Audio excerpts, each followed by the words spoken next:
نحمدہ ونصلی ونسلم علی سیدنا و مولانا محمد رسولہ النبی الامین المکین الحنین الکریم الرؤوف الرحیم اما بعد فاعوذ باللہ من الشیطان الرجیم بسم اللہ الرحمن الرحیم۔ واجب الاحترام ساتھی، اللہ تعالیٰ کا بے پناہ لطف و کرم اور اس کا احسان عظیم ہے کہ جس کی توفیق سے ہم اس کے ذکر کے لیے اس کے گھر میں جمع ہیں۔ گزشتہ نشست میں ہم نے 7ویں پارے میں سورہ المائدہ کی آیت نمبر 90 اور 91 پر گفتگو کی تھی، اور اس کے ایک حصے خمر شراب کی حرمت پر جو تھی ہم نے اپنی گفتگو کو کیا تھا۔ آج بھی اسی 2 آیہ مبارکہ کی ہی روشنی میں ہی گفتگو کریں گے۔ اس کا پہلا حصہ جو اللہ نے فرمایا تھا کہ اے ایمان والو، تم پر شراب اور جوا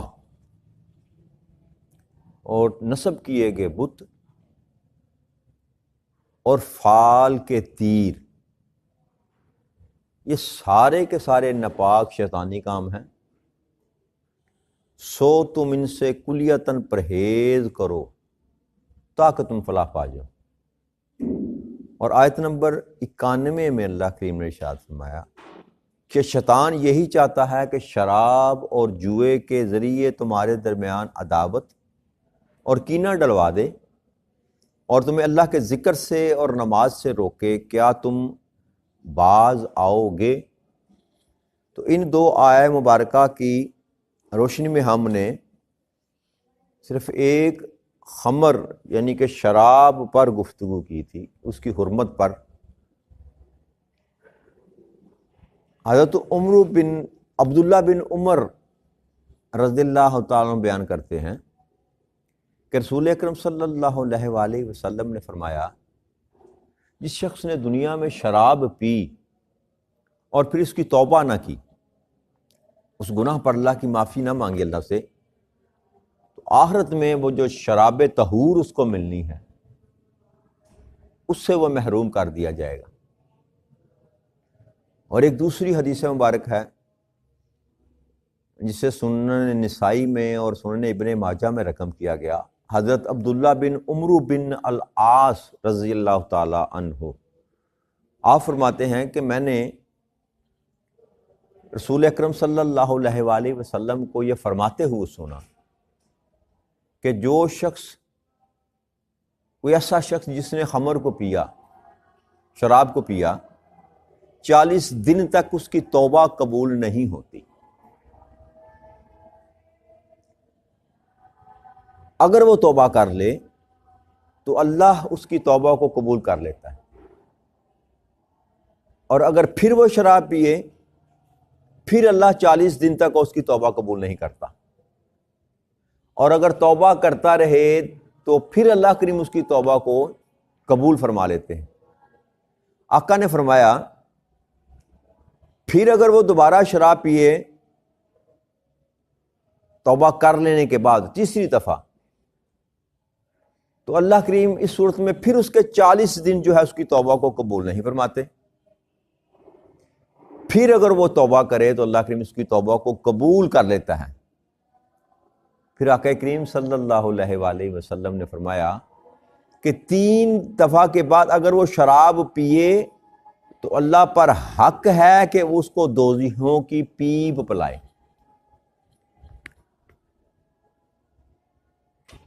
اور اسی طرح ایک اور حدیث مبارکہ ہے جس میں نبی اکرم صلی اللہ علیہ وسلم نے ارشاد فرمایا، اس کو حضرت عبداللہ بن عمر نے ہی بیان کیا اس کو،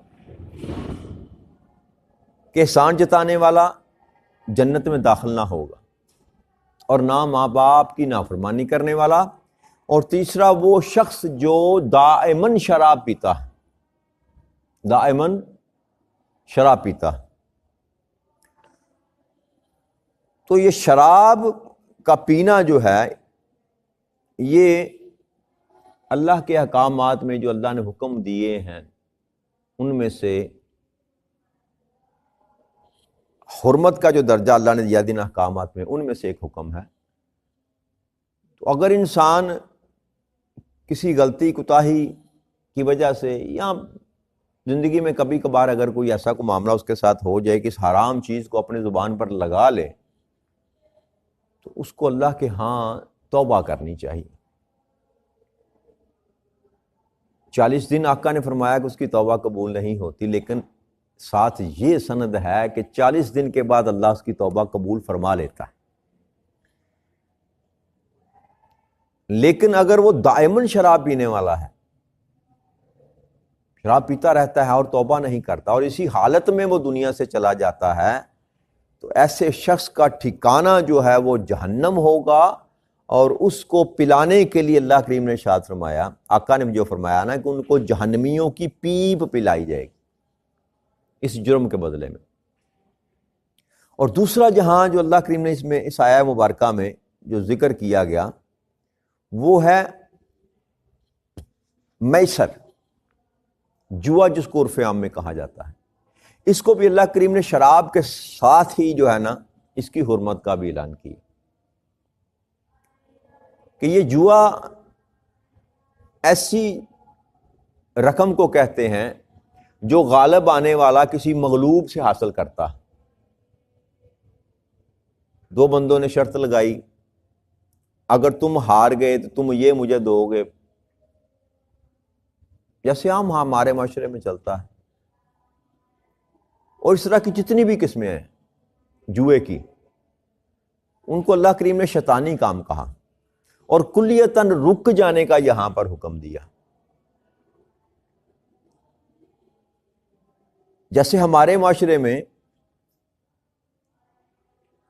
لاٹری کا رواج ہے، لاٹری ڈالی جاتی ہے یا ٹکٹیں بانٹی جاتی ہیں، کبھی مجھے تو اب یاد نہیں ہے، کریفل ٹکٹ چلتی تھی یا ایک حلال احمر کی ٹکٹ چلتی تھی، اسی طرح کی ٹکٹیں چلتی تھی 10 روپے کی یا 5 روپے کی۔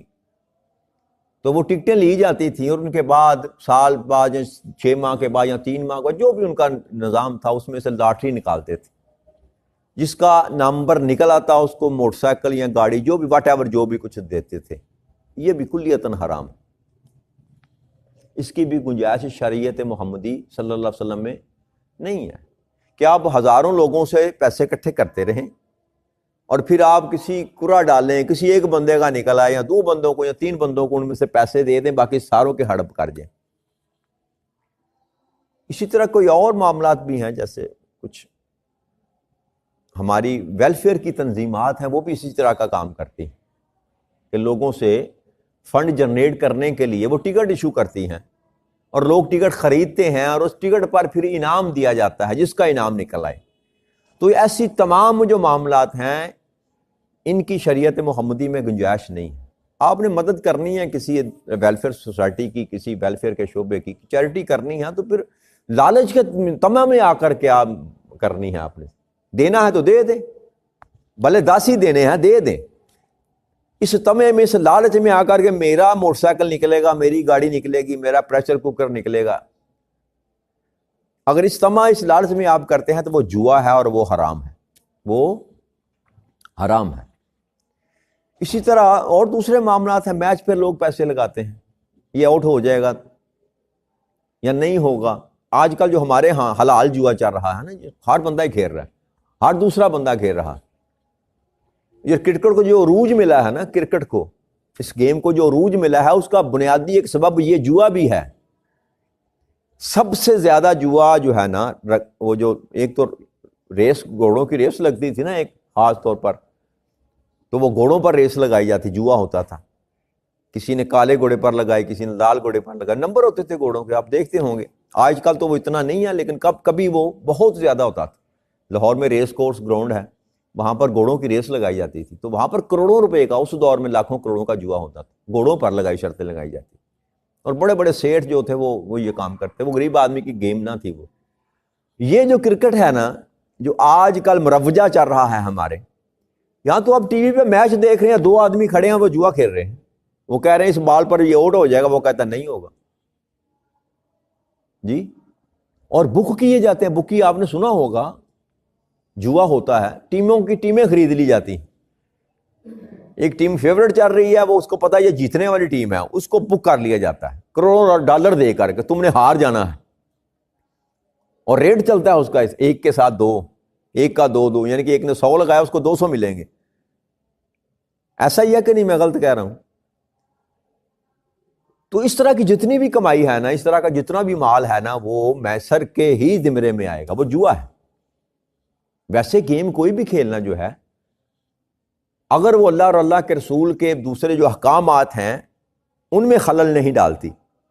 جیسے کرکٹ ہی آپ کھیلتے ہیں اگر، تو کرکٹ میں اگر آپ 1 ڈے کھیلتے ہیں، کم از کم 1 ڈے کی بات اگر کی جائے، تو سارا دن آپ کرکٹ کھیلتے ہیں، اگر اس میں آپ نماز کا وقفہ نہیں کرتے تو وہ حرام ہو جائے گا. اذان ہوئی، آپ نے نماز نہیں پڑھی، کس کی وجہ سے؟ اس کھیل کی وجہ سے. تو وہ حلال کھیل جو آپ کھیل رہے ہیں، اللہ کے احکامات کے خلاف جب آپ جائیں گے تو وہ حرام ہو جائے گا. اسی طرح دوسری اور کئی جتنی بھی گیمیں ہیں، اگر آپ دوسرے معاملات کو ساتھ لے کر چلتے ہیں، اللہ کے احکامات کا، اللہ کی حدود کا خیال کرتے ہیں، تو اس حالت میں یہ گیمیں جو بھی آپ کھیلتے ہیں یہ جائز. دوڑ لگانا جائز ہے، گھوڑوں کی دوڑ لگانا جائز ہے، کشتی کرنا جائز ہے، لیکن اگر شرط سے پاک ہو. ہاں اس میں ایک شکل ہوتی ہے، وہ شکل یہ ہے کہ آپ نے دوڑ لگائی، گھوڑے چھوڑ دیے یا خود دوڑ لگا دی، اور یہ اعلان کیا کہ جو پہلے نمبر پہ آئے گا اس کو اتنا نام دیا جائے گا. لیکن ان میں سے دوڑ لگانے والے شامل نہیں ہوں گے، ان میں پیسے دینے اور لینے میں جی ان کا حصہ نہیں ہوگا. وہ تیسرا بندہ انعام رکھ دے کہ ان میں سے جیسے ہوتے ہیں ہمارے انعامی مقابلات ہوتے ہیں نا، ٹرافیاں ملتی ہیں یا اس کے ساتھ نقد بھی ملتا ہے، یہ جائز ہے. اچھا وہ بھاگ کے کسی جیت گیا، آگے بڑھ گیا، اس نے اس کو دے دیا انعام کے طور پر، تو اس شکل میں جو ہے یہ جائز ہو جائے گا. لیکن اگر آپ 2 بندے شرط لگاتے ہیں کہ اگر میں وہاں فلاں جگہ پہ پہلے پہنچ گیا تو تمہیں اتنے پیسے مجھے دینے ہوں گے، اگر تو جیت گیا تو میں تمہیں اتنے دوں گا، اگر تو ہار گیا تو تجھے مجھے اتنے دینے ہیں، اس کو شرط کہتے ہیں. یہ حرام ہے، یہ حرام ہے. اس کی کوئی بھی شکل آپ لے لیں، لاٹری ہے، اس کے جیسے بچوں کو یہ 5-5 روپے لے کر عام دکاندار لاٹری ڈالتے ہیں نا، جی وہ پیسے کر کے پین مارا یا کیا کہتے ہیں، تیر مارا، جس پر آ کر لگا وہ چیز کو دے دی، اگر لگ گیا تو مل گئی، نہ لگی تو نہ سے. یہ بھی حرام ہے، یہ بھی حرام. میسر جو ہے نا، یاد رکھیے گا، یہ اس کا مادہ یا سین رے را یسرا، آسانی سے، یعنی کہ عام لفظوں میں اگر میں بات آپ کو سمجھا پاؤں تو ایسا مال جو آسانی سے آپ کو میسر آ جائے، جس میں آپ کو تگودو نہ کرنی پڑے، محنت نہ کرنی پڑے. جیسے وہ تاش میں کھیلتے ہیں جی، کئی طرح کی گیمیں ہیں، یہ پتہ اندر آ گیا تو میرے، باہر آ گیا تو تیرے، یہ جوئے کی اقسام ہے نا. اور ہمارے بچپن میں ہوتا تھا وہ نکا پور کھیلتے تھے اور گجی چارہ، اس طرح کے سارے معاملات جو ہیں، جس میں بھی غالب آنے والا مغلوب سے مال یا کچھ اور چیز. عرب کے زمانے میں، نبی اکرم صلی اللہ علیہ وسلم کے زمانے میں، اس دور کی جاہلیت کے دور میں، لوگ مال پر بھی شرطیں لگایا کرتے تھے اور بیوی بھی جوئے میں ہار جایا کرتے تھے. کچھ نہ ہوتا تو بیوی داؤ پر لگا دیتے. لیکن اللہ نے ان سارے کاموں سے انسان کو منع فرما دیا. اب سارے کھیل جائز ہیں، حلال ہیں، آپ کھیل سکتے اپنی صحت کے لیے، تندرستی کے لیے، جس قدر آپ چاہیں، جیسی کھیم کرنی چاہیں آپ جیسی، وہ جائز ہے. لیکن اگر اس میں آپ کے ساتھ یہ مالی معاملات شامل ہو گئے تو پھر وہ کھیل حلال ہوتے ہوئے بھی وہ حرمت کے دائرے میں آ جائے گا. ایک پروفیسر صاحب کی میں گفتگو سن رہا تھا، مجھے بہت اپیل کی وہ بات. میں اس کو حرام کے درجے میں تو نہیں لا سکتا، نہ وہ لا سکتے نہ میں لا سکتا، لیکن بات بڑی خوبصورت انہوں نے کی. اسی میسر میں آسان کمائی، یہ جو جہیز مانگا جاتا ہے بیٹی کا، آپ نے بیٹے کو جوان کیا، پڑھایا لکھایا، ڈاکٹر بنایا، انجینئر بنایا، جو کچھ بھی واٹ ایور بنایا آپ نے، اس کا آپ نے بیاہ کیا، کسی جگہ پر آپ نے اس کی منگنی کی، کسی سے رشتہ مانگا، اور آپ نے ایک ڈیمانڈ رکھ دی جہیز کے لیے. تو وہ فرما رہے تھے پروفیسر صاحب، بات اس کی جو تھی نا، مجھے تو کم از کم اپیل کی، وہ کہہ رہے تھے کہ یہ بھی میسر ہے کہ حکم میں آتا ہے، یہ بھی ایزی منی ہے، آپ نے کچھ خرچ نہیں کیا. بھائی کس لیے جو ہے آپ ڈیمانڈ کر رہے ہیں لڑکی والوں سے کہ ہمیں یہ چاہیے، گاڑی چاہیے، موٹر سائیکل چاہیے، اور تو آپ کے سامنے زمانے کے سارے چال جو چل رہے ہیں. وہ کہتے تھے کہ یہ بھی اسی کے زمرے میں آئے گا، حرام کے زمرے میں آئے گا. اگر آپ طلب کر رہے ہیں ان سے، اپنے طور پر اپنی بیٹی کو کوئی اگر تحفہ دیتا ہے تو اس میں تو گنجائش ہے اپنی بساط کے مطابق، کیونکہ یہ سنت ہے نبی اکرم صلی اللہ علیہ وسلم کی، بیٹی کو کچھ دینا، بیٹی کو کچھ دینا تو سنت ہے، لیکن مانگ کر لینا جو ہے اس کی شریعت میں گنجائش، یہ زیادتی ہے، یہ ظلم ہے. تو وہ فرما رہے تھے پروفیسر صاحب کہ یہ بھی میسر کے زمرے میں آتا ہے. تو مجھے وہ بات اپیل کی ان کی، لیکن میں حکم کے درجے میں اس کو نہیں لا سکتا. ویسے سمجھانے کے لیے میں نے آپ کو بات کی کہ اگر آپ ڈیمانڈ کرتے ہیں لڑکی والوں سے کہ ہمیں یہ چاہیے، تو وہ بھی آسان کمائی ہے، ایزی منی ہے. تو ایزی منی ہی جو ہے نا وہ جوئے کا حکم رکھتی ہے.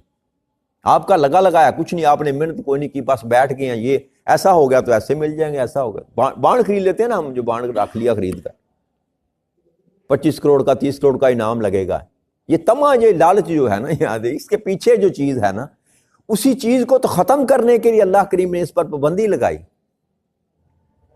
اللہ نے فرمایا، بلکہ حدیث مبارک میں بھی آتا ہے کہ جو کام کرنے والا ہے، القاسب حبیب اللہ، کام کرنے والا اللہ کا دوست ہے، ہاتھوں کے ساتھ مزدوری کرنے والا، کما کر کھانے والا اللہ کا دوست ہے. پھر فرمایا کہ رزق حلال عین عبادت ہے. جیسے نماز، روزہ، آپ زکوٰۃ، حج وہ عبادات میں ہیں، اسی طرح حلال رزق کا کمانا بھی عبادت ہے. یہاں یہ تلقین کی کہ آؤ سیدھی طرح نا ہاتھوں سے کما کر کھاؤ، اس کا اجر بھی ملے گا، ثواب بھی ملے گا، اس میں برکت بھی ہوگی. وہاں پر اللہ کریم نے، اللہ کے رسول نے منع کیا اس ایزی منی سے. اور یہ دولت کی محبت ہے نا، یہی تو خراب کرتی ہے انسان کو. یہ جو آپ کو مناظر نظر آ رہے ہیں آج کل زمانے میں، ہر بندے کو دوڑ لگی ہوئی ہے، کار، کوٹھی، بنگلہ، جی. تو اسی لحاظ سے پھر وہ نہیں دیکھتا یہ جائز ہے کہ نہیں جائز ہے. بینکوں میں اکاؤنٹ کھلا رکھے ہیں، فکس ڈپازٹ کرا دی، آج آپ 5 لاکھ جمع کریں، 5 سال کے بعد آپ کو 10 لاکھ ملے گا. ایسا ہی ہے کہ نہیں ہے؟ وہ کون سی گدڑ سنگھی ہے ان کے پاس کہ وہ 5 کا جو ہے وہ 10 لاکھ کر دیتے ہیں 5 سال کے بعد. مجھے بھی سمجھ ہے کہ یہ جائز نہیں ہے، مجھے بھی سمجھ ہے، ہر انسان کو سمجھ ہے، اندر سے ضمیر اس کو ٹانگتا ہے، ٹھوک ٹھوک کرتا ہے کہ یار یہ کام نہ کر، یہ غلط ہے.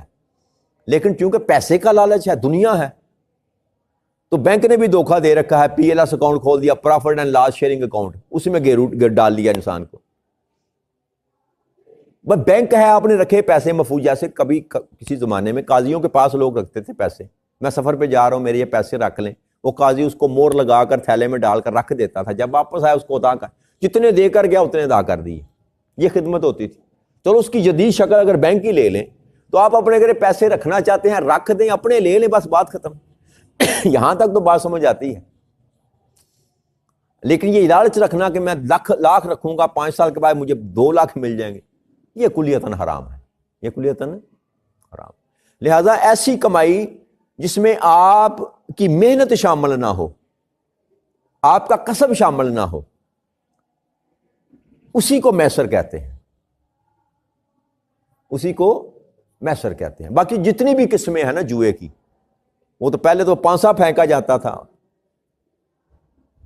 یا گجی چارہ جس کو ہم بولتے ہیں نا، اس طرح کے ہوتے ہیں. پانسا اس کو کہنا پھینکنا، نمبر فلاں نمبر آ گیا تو جیت گیا، نہ آیا تو میں جیت گیا. اسی طرح جوا ہوتا ہے نا. آج جتنی بھی جدید اقسام ہے چل رہی، ہار اور جیت کی، ہار اور جیت کی، عام سادہ لفظوں میں بات کر لیتے ہیں. ہار اور جیت پر پیسہ لگانا اور ہار اور جیت کا پیسہ کھانا، یہ حرام ہے، یہ حرام ہے. جس کمائی پر آپ کا حق نہیں، آپ اس کو استعمال کر رہے ہیں تو یہ حرام ہے. باقی آپ سوچتے رہیں، اگر آپ آنکھیں بند کر کے اپنا حساب کرنا، احتساب کرنا شروع کر دیں گے اور معاشرے میں دیکھیں گے کہ کون کون سی کمائی حلال ہے، کون کون سی کمائی حرام ہے، تو آپ خود ہی جان پائیں گے. ایک ایک چیز کو پرکھیں تو آپ کو سمجھ آ جائے گی کہ کون سی کمائی جو ہے وہ اللہ اور اللہ کے رسول کے نزدیک حلال ہے، طیب ہے، مطہر ہے، پاک ہے اور پسندیدہ ہے، اور کون سی کمائی ایسی ہے جو اللہ کے ہاں ناپسندیدہ ہے. تو بس ایک موٹا فلسفہ یاد رکھیے گا جائز اور ناجائز کی. جو چیز اللہ اور اللہ کے رسول کے احکامات کے خلاف جاتی ہوگی وہ ناجائز ہے، وہ حرام ہے، اور جو چیز اللہ اور اللہ کے رسول کے احکامات کے ساتھ جاتی ہوگی وہ حلال ہے. کسی کی بات سمجھ میں آئے یا نہ آئے، اللہ کریم نے جب انسان کو پیدا کیا ساتھ یہ فلسفہ بھیجا، کتاب بنا کر دی، احکامات کسی لیے دی کہ یہ نہ کرنا تو یہ کر لینا. اب رب کریم کو فرق کو نہیں پڑتا، اگر میں سور کا گوشت کھا لوں تو اس سے رب کا کیا جاتا ہے جی، اگر میں شراب پی لوں تو اس کو رب کا کیا جاتا ہے. لیکن اللہ کریم نے جو نظام بنایا اور یہ حلال اور حرام اور مناہی اور جو ہے نا منکر جو کچھ بھی کیا، یہ سارا انسان کی آزمائش کے لیے. کون رکتا ہے کون کرتا ہے. جیسے عیسائی مبارک اللہ نے فرمایا کیا تم باز آؤ گے کہ یہ کام شیطان کے کرنے والے ہیں، اب تم باز آؤ گے کہ نہیں آؤ گے. تو وہ جو نبی اکرم صلی اللہ علیہ وسلم کے صحابہ تھے، جب ان کے سامنے یہ آیا مبارکہ پڑھی گئی جیسے میں نے پچھلی نشست میں بیان کیا تھا، تو انہوں نے فوراً کہا کہ ہم اے اللہ ہم باز آ گئے، ہم باز آ گئے، ہم باز آ گئے. تو لہذا یہ جو مال ہے جوئے کی رقم کا وہ کسی بھی شکل میں حلال نہیں ہو سکتا. اور تیسری بات اللہ کریم نے فرمائی کہ وہ نصب کیے گئے بت، یعنی کہ اس دور میں یہ رواج تھا کہ وہ ایک بہت بڑا پتھر نما بت نصب کر دیتے تھے، اس پر چڑھاوے چڑھاتے تھے، اسی پر قربانی کرتے تھے، قربانی کر کے اس پر خون چھڑکتے تھے. تو ایسے نصب کیے گئے جو بت ہیں وہ بھی حرام ہے، اور ان پر چڑھنے والا مال بھی حرام ہے. ان کی جگہ پر استان جس کو بولتے ہیں، قربان کیا گیا جانور ہی حرام. اور چوتھی بات یہاں اللہ کریم نے بیان فرمائی فال کے تیر. اس زمانے میں تیر رکھے ہوئے تھے انہوں نے، تیر ان پر نشانیاں لگائی ہوتی تھیں، یہ آ گیا جی، یہ آ گیا تو کر لینا ہے، یہ آیا تو نہ کرنا ہے، یہ آیا تو پھر فال ڈالیں گے، اس طرح کے معاملات. تو اس سے وہ حال معلوم کیا کرتے تھے. سفر پہ جانا ہے تو فال ڈال دی، کوئی کام کاروبار کرنا ہے تو فال ڈال دی. تو اللہ نے فرمایا یہ فال جو تیر فال نکالنے کے لیے ڈالے جاتے ہیں یہ بھی حرام ہے، یہ بھی حرام ہے. اور ایک حدیث مبارک ہے جس کا مفہوم ہے، وہ آقا کریم صلی اللہ علیہ وسلم فرمایا کہ جو بندہ فال ڈالنے کے لیے یا کل کا حال معلوم کرنے کے لیے، مستقبل کا جو ہم مستقبل بینی جو کرتے ہیں نا، آج کل تو ہمارے یہ فیشن بن گیا ہے. یہ سال ختم ہوا نا یہ والا، آج 1 تاریخ ہے، کل اگر آپ ٹی وی لگا کر دیکھتے، کل اور پرسوں 2-3 دن آپ کو ملیں گے، ہر ٹی وی چینل پر وہ ستارہ شناس بیٹھے ہوئے ہیں، وہ بتا رہے تھے اور بتاتے ہیں کہ کل کیا ہوگا، کس کی حکومت آئے گی، کس کا ستارہ عروج پر ہے، کس کا ستارہ جو ہے وہ زوال میں ہے. اگر آپ نے اتفاق ہوا ہو تو یہ مکمل جو ہے نا پروگرام کیے جاتے ہیں کہ گھنٹے کو، اور لوگوں کو بلایا جاتا ہے. یہ سارے کے سارے جو نظام ہے یہ حرام. کل کیا ہوگا یہ سارے کا سارا علم جو ہے سو اللہ اور اللہ کے رسول کوئی جانتا نہیں. ایک علم ہے کہ قیاس اور چیز ہوتی ہے، ٹیبا لگائیں جس کو پشین کوئی کہا جاتا ہے. سائنسدان کہتے ہیں کل پرسوں ترسوں 3 دن بارش ہوگی، فلاں علاقے میں ہوگی، فلاں بار اتنے % جو ہے نا وہ امکانات ہیں، اتنے %. یہ علم ہے، یہ علم ہے، لیکن یہ حتمی بات نہیں ہوتی. آپ دیکھتے ہیں اپنے ویدر موبائل پہ جائیں نا تو پتہ چلتا ہے کل 12 بجے وزیر آباد میں بارش ہوگی، لیکن کبھی ہوتی ہے کبھی نہیں. 100% شورٹی. یہ جو 100% یقین کے ساتھ اگر کوئی بات کر سکتا ہے وہ یہ خدا کر سکتا ہے یا خدا کا رسول کر سکتا ہے. تو ان معاملات کو جانچنا، ان معاملات کو جاننا، ان کے لیے کسی کے پاس چل کر جانا، فال ڈالنے کے لیے، فال ڈروانے کے لیے، حال معلوم کرنے کے لیے، لکیروں کا حال معلوم کرنے کے لیے، یہ سارے کا سارا کلیتاً ٹوٹلی جو ہے وہ حرام کے زمرے میں آتا ہے. ہم نے مذاق بنا رکھا ہے. اور اس سے بڑھ کر آخری بات کرتے ہیں، پھر اس سے کل انشاءاللہ اس مضمون پر بات کریں گے تھوڑی سی. اس سے بڑھ کر ظلم اور کیا ہوگا کہ ہمارے سو کال علماء دین جو ہیں اور مولوی حضرات وہ قرآن سے فال نکالتے ہیں. آپ کا اتفاق ہوا؟ میں جانتا ہوں کہیں ایسے لوگوں کو جو قرآن سے فال نکالتے ہیں. اس سے بڑھ کر اور ظلم کیا کیا جا سکتا ہے دین کے ساتھ؟ اس سے بڑھ کر اور مذاق کیا کیا جا سکتا ہے اس قرآن کے ساتھ اور لوگوں کے ایمان کے ساتھ؟ اس سے بڑھ کر اور کیا کھیلا جا سکتا کہ لوگوں کا اللہ اور اللہ کے رسول کی ذات سے اعتماد ہی اٹھ گیا؟ کل کیا ہونا ہے میرے ساتھ اس کی اگر مجھے فکر ہے تو میں رب کریم سے ہی پوچھ لوں نا. کو کام کرنا ہے جائز جو طریقہ اللہ اور اللہ کے رسول نے بتایا، کو کام کرنا چاہتے ہو، معلوم کرنا چاہتے ہو، کروں یا نہ کروں، اس کا اللہ کے رسول نے طریقہ بتایا، سہارا کرو. 2 نفل نماز پڑھو، اللہ کی بارگاہ میں کھڑے ہو کر اللہ سے مشورہ لو، اللہ تمہیں مشورہ دے گا. کتنا آسان طریقہ ہے. کسی فال والے کے پاس، کسی سو کارڈ ملا کے پاس جا کر فال نکالنے کی، حال معلوم کرنے کی ضرورت ہے؟ اللہ کے ساتھ ڈائریکٹ اپنا رابطہ کرے نا، جو جانتا ہے کل تیرے ساتھ کیا ہونا ہے، جو جانتا ہے پرسوں تیرے ساتھ کیا ہونے والا ہے، تیری ساری زندگی کا حال جس کو معلوم ہے، اس کے ساتھ ڈائریکٹ رابطہ کریں، اس سے پوچھے مولا یہ میں کرنا چاہتا ہوں، تو مجھے بتا دے کروں کہ نہ کروں، تو وہ بتائے گا آپ کو. تو جو آپ کے حقیقی معنی میں غیب کا علم جانتا ہے اس کے ساتھ اپنا معاملہ سیدھا کر لیں تو سارے معاملہ حل ہو جائیں گے. اس کے علاوہ اس سارے معاملات کو جاننے کے لیے، پرکھنے کے لیے، معلومات کرنے کے لیے کسی کے پاس جانا یہ حرام فعل ہے اور آپ کو دوزخ میں لے جانے کا سبب بنے گا. تو اللہ کریم سے اس دعا کے ساتھ کہ اللہ کریم ہمیں دین مبین کو اور اس قرآن کے فہم کا ہمیں جو ہے نا وہ توفیق عطا فرما دے کہ ہم سمجھ پائیں اللہ اور اللہ کا رسول ہم سے چاہتا کیا ہے، اور زندگی کو بہتر طور پر گزارنے کی توفیق عطا فرما دے. وما علینا الا البلاغ المبین. والسلام علیکم ورحمۃ اللہ وبرکاتہ.